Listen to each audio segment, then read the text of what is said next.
Hello, and welcome to my documentary about green weaver ants. Queensland is home to a large variety of animal and plant life, and today I'll be going into some of the most common but also most intriguing ants that live there, weaver ants. Weaver ants fall into the genus of Architects and live in many parts of Asia's tropics, as well as living here in Australia. Here in Queensland, most people refer to them as the green tree ant for their arboreal lifestyle of living and foraging primarily in the trees, as well as their green colour.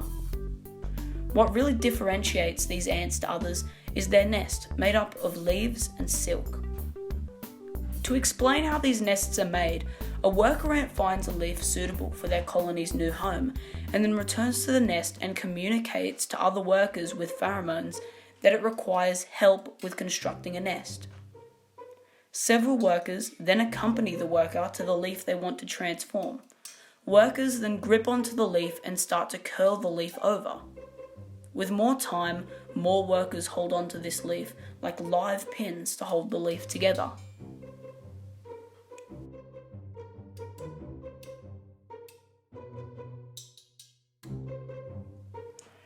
Once the gap in the leaves is closed by the workers curling the leaf, workers come with larvae.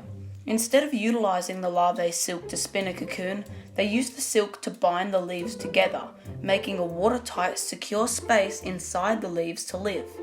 This leaf nest can be anywhere from 1 metre off the ground to 20 metres up in the canopy, or more. The perks of making a nest this high is that they avoid most ground-dwelling predators like other ant species, and forces them to step into their territory in the trees if they want to raid their leaf nest colony. Being high up also gives them the best chances of soaking up sunlight and increasing the workers' productivity and brood development.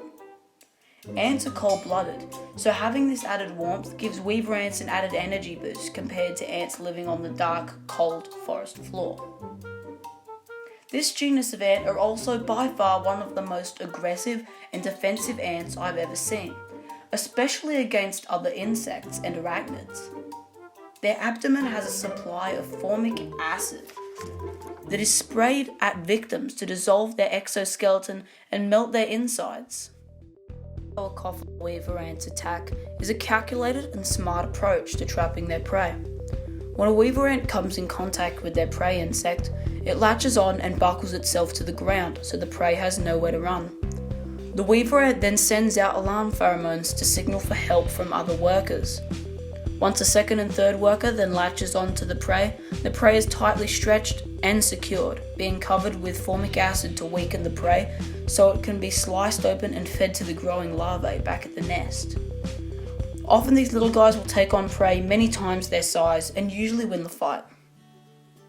The ants that are usually making the nest and fighting prey are usually major workers that are around about 1 centimetre in length. However, a smaller worker known as a miner lives inside the nest and cares for brood and even the queen. These workers are usually half the size or smaller than majors.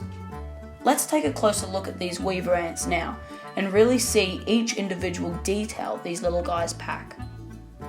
The head of the weaver ant possesses a sharp, tough pair of mandibles, perfect for gripping and slicing even tiny prey items, such as this Fadoli worker that all the weaver ant workers here are keeping a careful hold of.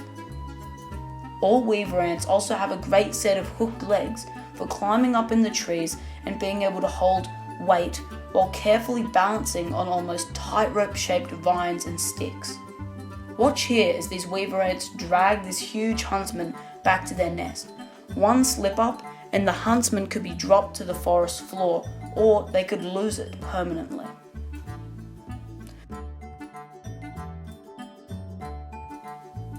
Weaver ants, as I've shown, do live in many ranges of nest sizes, but I found them living in some rather interesting but different nest types. For example, this fruit related to the jackfruit.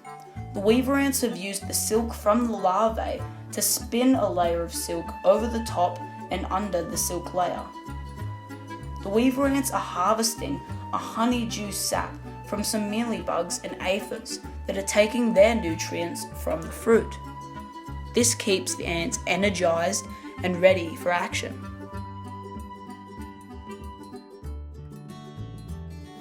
Overall, these little architects of the rainforest canopy are a unique species of ant, and the feats that these ants achieve are one of the most impressive intentions in the insect world.